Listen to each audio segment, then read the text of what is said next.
Okay, but just so I understand this though, if we pulled out of the European Convention of Human Rights, if we were no longer subject to these rulings, so in your independent Britain scenario, so it doesn't matter what's said in some foreign court, you would then be in favour of this legislation? I think, and what I'm currently considering on this, is I still think we're going to need to think very hard, not just, by the way, not just about the Christian communities, but there are Jewish communities and Muslim communities and many others who feel very strongly about this. We may need to get to a system where everybody legally to be married will have to go through some form of registry, office, ceremony, and then choose their own separate ceremony in their own place of worship. And that, I think, maybe, given that this change has happened, and it's quite difficult to go back on social change, whether it's thought through well or badly, that may be longer term protection. Yeah.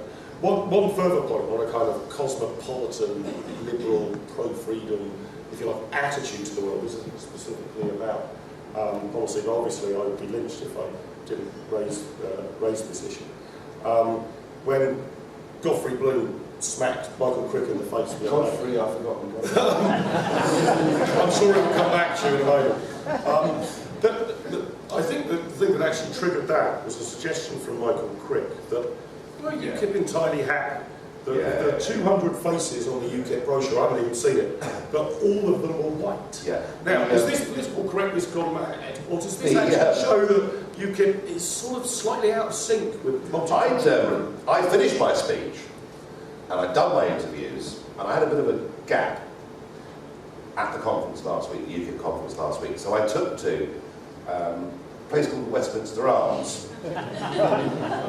Which seemed to me to be a perfectly reasonable thing to do. And I was standing outside the Westminster Arms on the Shepherd and Knee, very good actually, having a pint of Shepherd and Knee, and Sky journalist approached me and thrust the microphone in front of me and said, "Your MEP Godfrey Bloom has just hit Michael Crick over the head. What do you have to say about that?" And I did say, well, tempting, but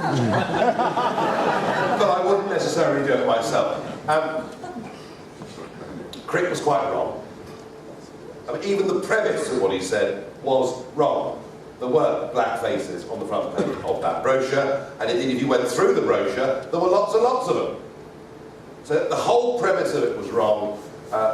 Godfrey, I mean look, I've known Godfrey a very long time. We're good friends. He can be enormous, outrageously good fun to go out with, but he went a bit too far. But my point wasn't so much about Godfrey Bloom, it was about the sting of Crick's question, Michael Crick's question. He was right. I haven't seen the cover, so how many ethnic minority faces were on? I haven't counted them, and I'm not going to start to. UKIP is not a party that believes in quotas based on class or race or disability. People are people, and if there are people living in this country, you know, obeying the law, who are part of our community, they're all welcome into our party with no discrimination against anybody.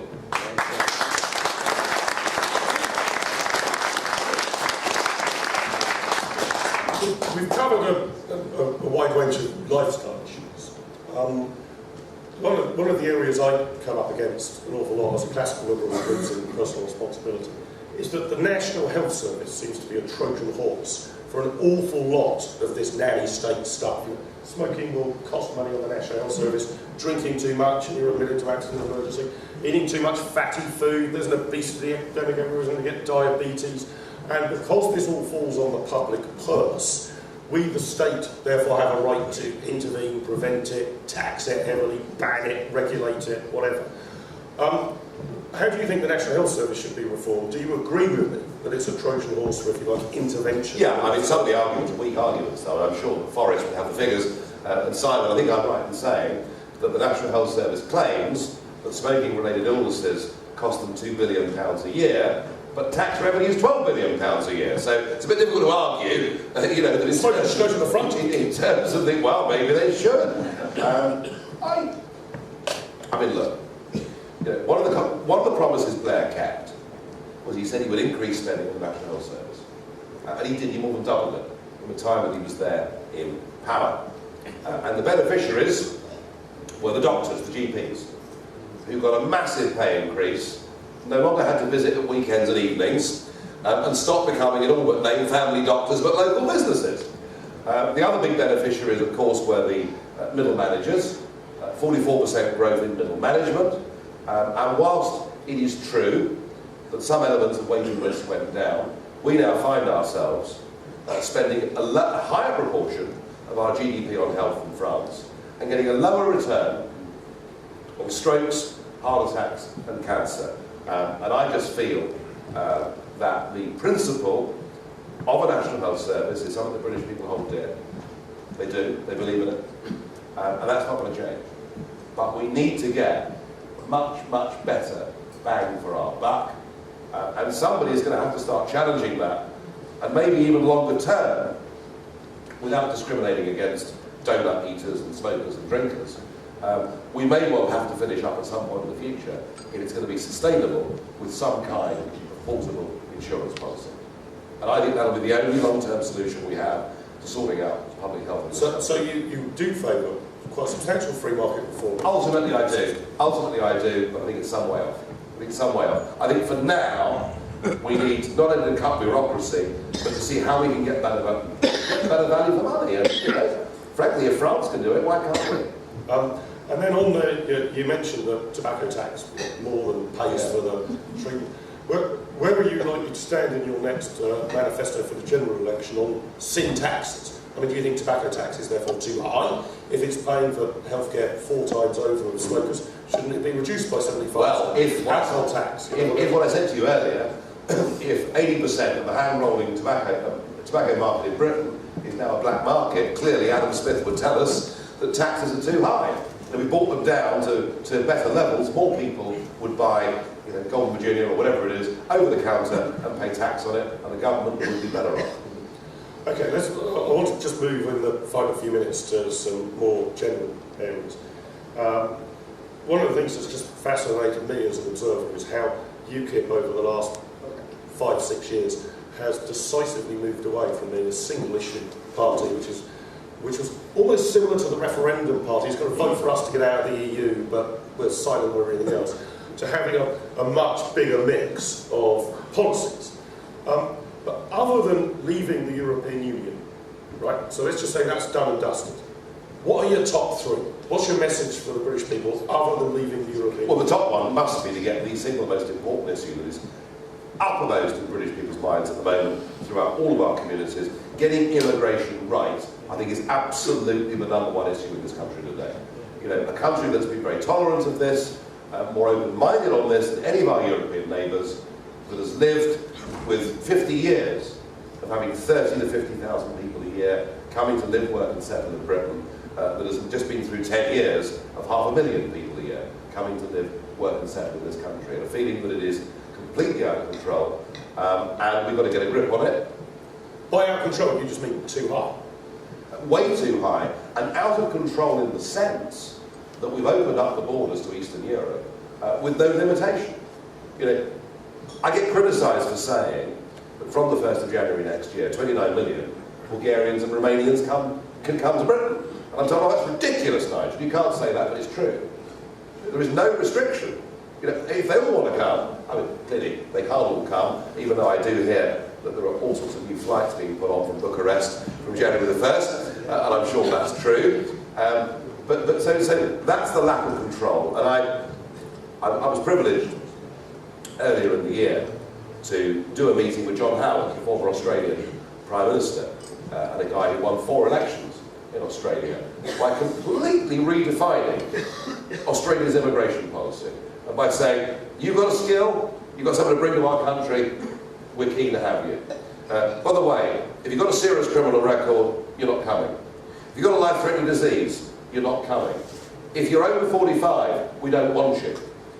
And we don't care what religion you are, what colour you are, where you come from, but be aware, when you come here, we want you to join and become part of our Australian dream. Now that, to me, strikes me as the kind of immigration policy this country needs going forward, point number 1. Yes.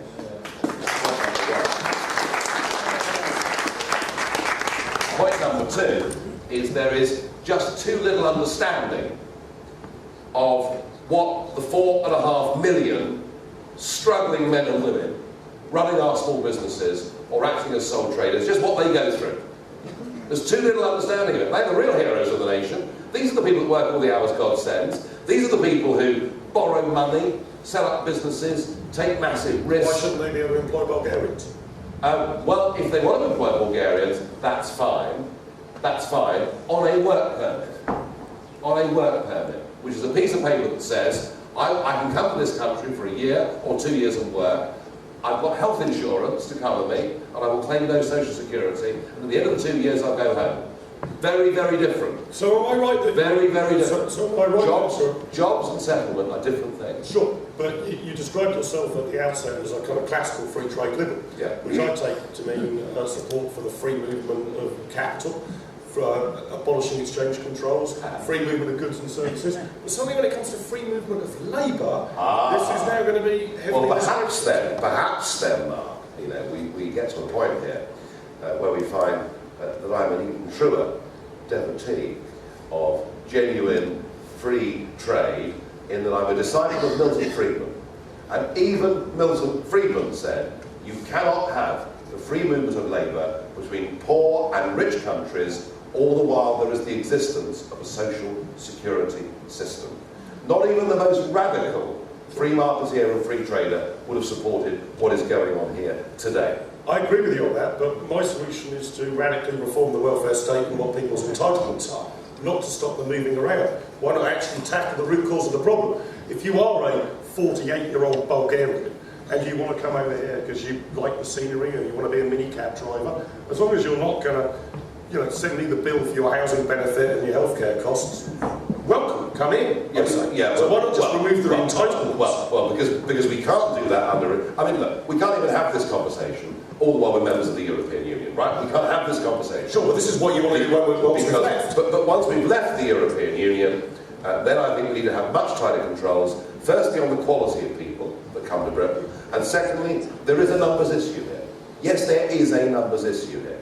And you know, we have got 1 million of our youngsters out of work at the moment, right? Now, of course, the myth that's been put about since Blair is that they're all useless, they're all lazy. Well, some of them are useless and lazy, but most of them, and I've met them touring around the country, are desperate for jobs and now feel that they're being discriminated against getting jobs in the labour marketplace in their own country. And you know, the free market's one thing, and I'm a big supporter of it, as you know, but there is such a thing called society, and making sure your own people have got a proper chance to get out there and do decent jobs is, I think, one of the most fundamental things a British government should be trying to do.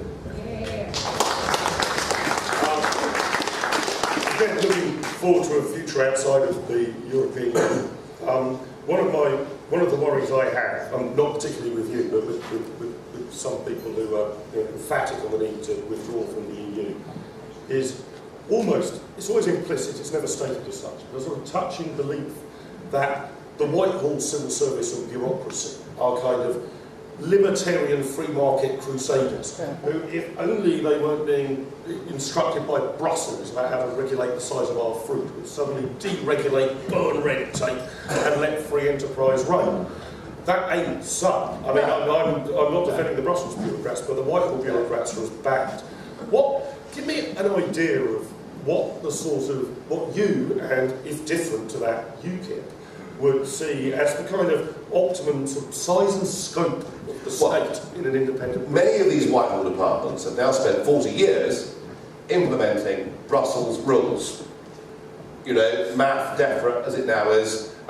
There's been no British thinking or British parliamentary voting on fishing or farming for 40 years. We've become mere ciphers of what is handed down to us from Brussels. We've actually stopped and given up the ability to think about how we should do these things for ourselves. And given that that whole set of civil servants there have all lived and grown up, you know, within that system, there was a very powerful argument for closing the whole thing down and starting again.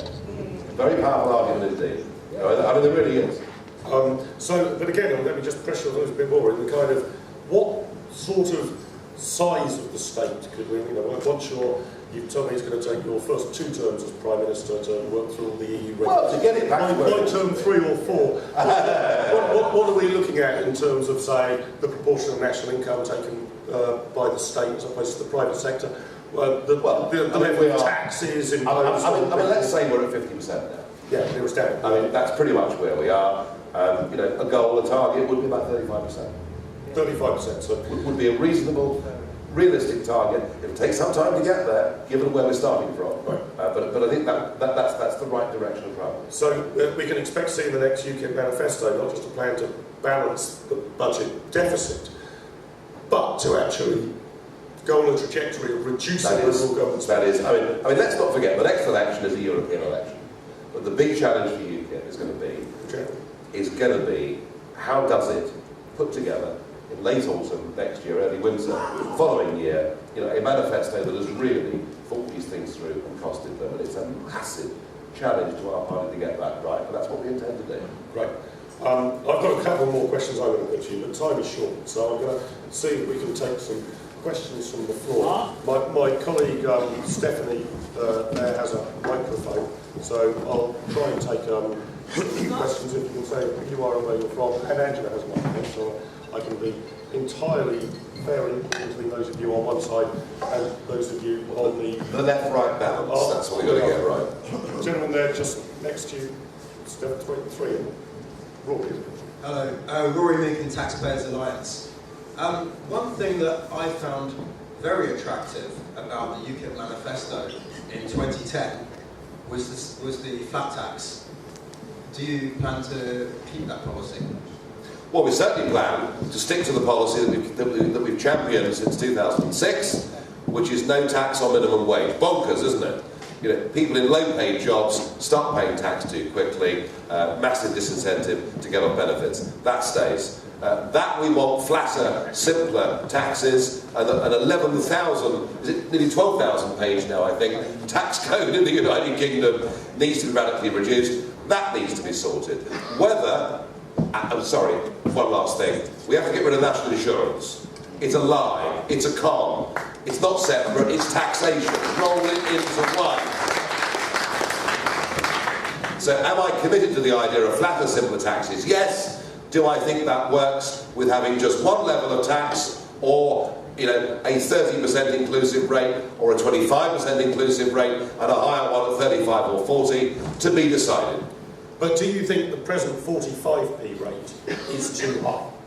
Yeah, I think it sends the wrong messages. You know, we've been on 40p since 1988, and I think the fact that Brown put it up and then Osborne didn't have the courage to bring it back down has sent out some of the wrong signals. And I mean, I think what really strikes me that London is now full up with rich oligarchs who've got special non-dom tax deals and don't pay a penny, and Monaco is now full up of successful British entrepreneurs who were worried we might be heading back towards 1970s taxation. Something is wrong about this. Do I support flatter, simpler, lower taxes? Yes. What's the exact manifesto going to be in 2015? To be decided. But we can be sure that you will be in favour of the top rate being less than 45? Absolutely. Okay. Let's take a question on this side. Gentleman there, you can just wait for the microphone and say who you are. Hello. I understand you opposed the war in Syria. Sorry. I understand you opposed foreign intervention. Who you are? Oh, my name's Chris. I'm here from Colchester. You opposed foreign intervention in Syria, and bloody right too, I have to say. We have no business being in Syria. We have no national interest in Syria. We have no historical connection to Syria. And I think Senator Rand Paul put it rightly when he said that there's no business in the West of providing Al-Qaeda with an air force. In what circumstances, then, do you think that the United Kingdom should go to war? Yeah, one of the... Well, in defence of our national interest, or in defence of people around the world who've got British passports and deserve to be protected. I mean, they are the absolutely fundamental reasons why you go to war. If you get involved in other military adventures, you do it where you have an absolutely specific objective of what you're trying to achieve and when you hope the whole thing will end. And neither of those criteria had been passed by the coalition over Syria. I have to say, I am astonished that William Hague is still Foreign Secretary of this country, given that he was the international warmonger-in-chief, encouraging the international community to arm the rebels despite the link with Al-Qaeda. He was absolutely gung-ho for launching those missile strikes, and yet since he lost and the House of Commons had that vote, it's had a very positive effect, it seems to me, on the whole of the world, and particularly on the Middle East, and now at least we're in negotiations with people. What better example could there be of the positive benefits of a sovereign parliament having the ability to say something? What nonsense it proves of the Ashdowns and everybody else, that to have influence in the world, we have to act at global level. What the British Parliament did over Syria is the most important thing we've done in international relations for donkey's years in this country. So I just want you know the stance you took on Syria. I also think it is an interesting point that the decision of the British Parliament seemed to have geopolitical implications. What about Iraq? Twice, the Gulf War to liberate Kuwait, not obviously any of our national interest. The second Gulf War intended to fight these weapons of mass destruction. Well, at least Afghanistan. Do any of these three cross your threshold, or should we have stepped out of all of those as well? Well, I wouldn't have got involved in Afghanistan, I wouldn't have got involved with Iraq. I couldn't work out what on earth we were doing, trying to bomb Libya from North Norfolk. I suppose having no aircraft carriers, we had no choice.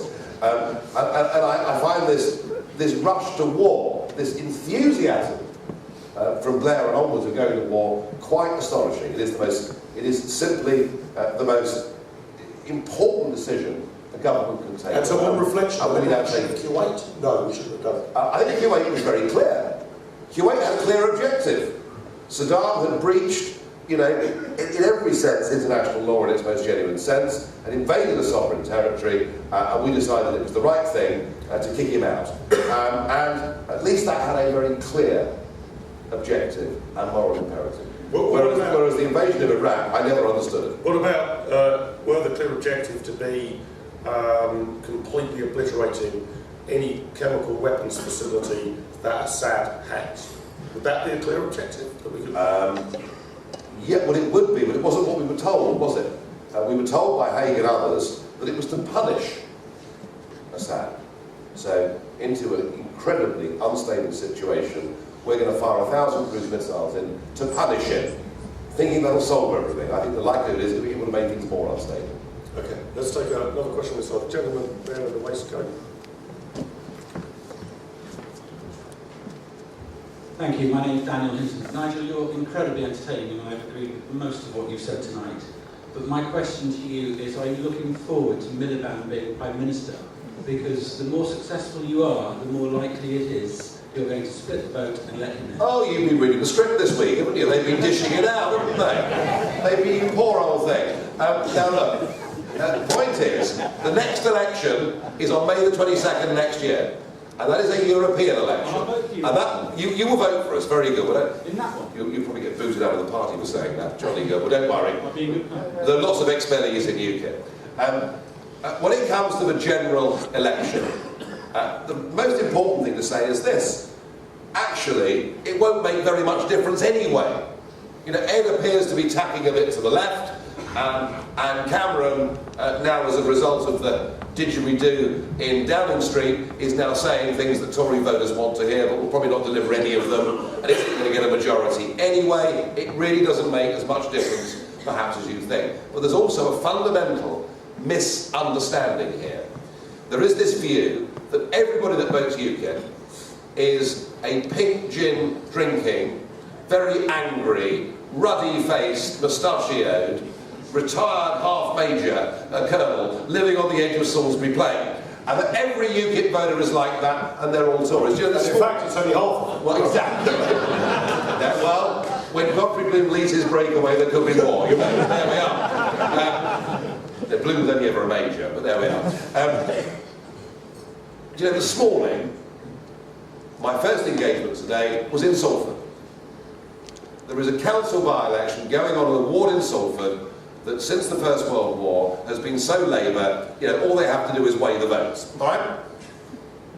UKIP had never stood in that ward before, and in June this year, when the elections were up, we stood in that ward, and we came a big second to Labour. We're now fighting that council by-election I was walking down streets this morning that if you did so, sir, with a Tory rosette on, you know, they'd set the Dobermans on you. You really would be whistling in the wind in terms of the Tories even considering getting a vote there. I'm hopeful on the 10th of October we will win that by-election. And what nobody has noticed is that, and it started in Barnsley with us coming second, and then we came second in Rotherham, and second in Middlesbrough, and in South Shields we got 25% and came second. The biggest growth in the UKIP vote is in the old Labour areas of the north of England. And if you simply think that the effect of UKIP on British politics is to damage the Conservative Party, although under Cameron, in my view, they deserve to be damaged, but if you think that, you're missing the point. And the point you're missing is something new and exciting is happening here in British politics. And what we proved on May the 2nd this year was that rather than all these arguments that if you vote UKIP, you'll split the vote, what we showed at 150 council seats in the counties on May the 2nd this year is increasingly, and especially in our target areas, if you vote UKIP, you will get UKIP. And my intention is to make that happen.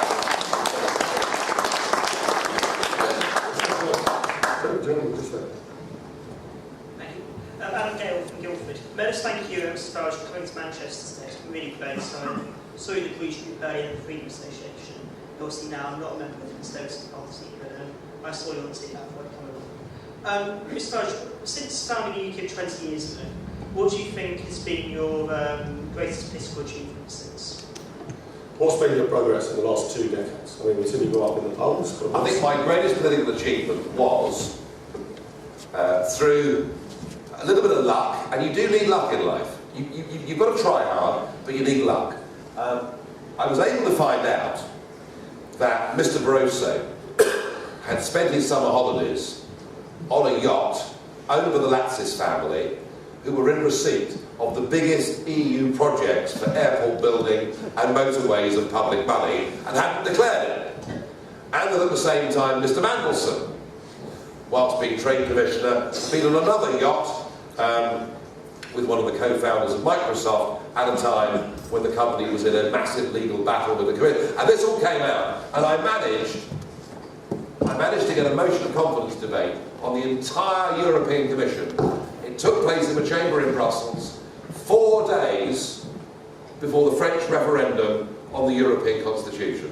And it made massive news in France, and whilst they survived that debate, their credibility as a governing body was severely damaged by it. And I genuinely believe that having that debate 4 days before the French referendum was a significant help towards the French voting no in the referendum on the Constitution. And that, I think, was the biggest achievement. I think in terms of British politics, the biggest achievement has been to change the nature of the debate.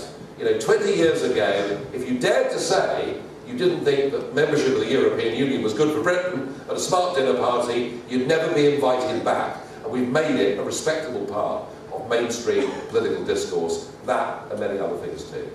I'm going to take one more question. One more, right. Gentleman here, I'm not quite sure, sorry, I lost Stephanie. Gentleman here in the room. Thank you. My name is Andrew. I'm not a Conservative. In fact, I was twice chairman of my local Labour Party, so make of that what you got. Very good. Good evening, Nigel. Good evening. Really interested and agree with you, by the way, on your points about the ability to pull votes from all sides of the spectrum. That's very, very obvious. And on issues like HS2 and others, it's quite clear you can appeal, across the spectrum. That's not my question. My question is, what matters above all to any of us, surely, is the ability that we can be in work. We talked about the importance of British people being in employment. Therefore, the economy is important. Now, it's understandable, and I've got a lot of sympathy with the desire that we take back control of our own borders, we can take charge of our own fisheries, and can make our own rules on immigration, on whether to chuck out avocados, etc. Once we've left the EU, will some of our great industries, whether that's the cars that are manufactured on a massive scale in this country, whether it's the jet engines that Rolls-Royce lead the world in, whether it's the wings of the Airbuses, how do we make sure that we can broker a deal with the EU that we've just left that gives us access to that market and them access to ours. So, yeah, how do you keep access to this? No, thank you. And I love this, you know. I'm a Conservative, and you've just come out as Labour, and it really is a very refreshing and liberating evening when we all declare who we are. I think the answer's in your question. Airbus has cost an absolute fortune amongst all the different European governments, and the wings of Airbus are made in Chester. Right? Put together, assembled in Chester. To replicate that level of engineering would take another plant 4 to 5 years. One of the best reasons why there will be no trade sanctions against Britain when we're not members of the European Union is without the wings built in Chester, Airbus is a dodo and doesn't fly. It's a classic example of why business is business, and it goes on because people have made investments, and it goes on because people choose to buy Mercedes, or in my case, Rioja, or whatever it might be. Governments don't create business. You know, people and companies create business. They sell us more than we sell them. They need our Airbus wings because they can't get them from anywhere else. And the idea that we would not go on just trading freely with our friends and neighbours across the water, frankly, is ludicrous. But here's the important thing. Not being part of this 19th century outdated concept called a customs union would give us then the ability to negotiate our own trade deals around the world, which we're currently forbidden and banned from doing. And I can see a group of countries out there. They've got a population of 2 billion. English is a very, very good common language. Most of them have common law. They have similar accounting systems, similar understanding, and they're part of a greater family. This wonderful thing, this forward-looking organisation that has developed called the Commonwealth. And let's make ourselves a country that trades not just with Europe, but with the rest of the world, and the Commonwealth is a great place to start. Yeah.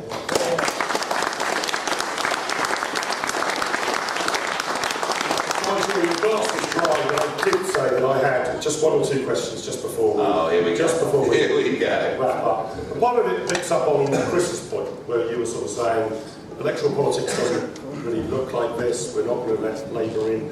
Would it be fair to say, although this is a devil in a deep blue sea question for you, I guess, that if you had to choose, you would prefer David Cameron to be Prime Minister than Ed Miliband? Pretty tight call. I didn't say the call wasn't tight. I was just asking you to make the call.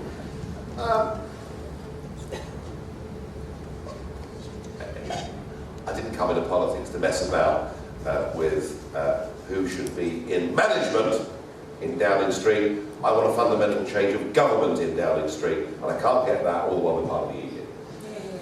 Can I just say, Norman Tebbit said just a couple of days ago that if Margaret Thatcher or somebody of her ilk was still leading the Conservative Party, UKIP wouldn't exist, it would be part of the Conservative Party. Was he right? Yes and no. Those people in UKIP who are Conservatives would still be there. Those people who are on the left of centre and Eurosceptic would be looking for a home of some kind, wouldn't they? It's funny, all this. You know, we've all forgotten that actually it was the Labour Party that was against the common market. It was the Labour Party that was against the European Union. It was the Tory Party that signed us up to all these treaties. So, I mean, look, had the Maastricht Treaty not gone through, which happened to be at a time the Tories were in government, had that not happened, I don't think UKIP would ever have been formed. It frankly wouldn't have needed to have been formed, but it has. So it seems to me what you're actually seeking to create here is something pretty much akin to the kind of free trade Liberal Party of the 1860s, 1870s, 1880s. You've mentioned that your audience, the people who vote UKIP, and I know this from Simpson polling as well, aren't just defecting Conservatives. That you're making headway in particular in inner city areas, in leaving the Conservatives behind. This looks a lot like the kind of 19th century Liberal Party. You're arguing for lower taxes, a small state, independence, transparency. The people who you're appealing to is the kind of average worker in the United Kingdom. Is that the mission that you're on, to actually recreate a free trade Liberal Party? It's not. We're not basing this, we're not modelling this on anything that's come before.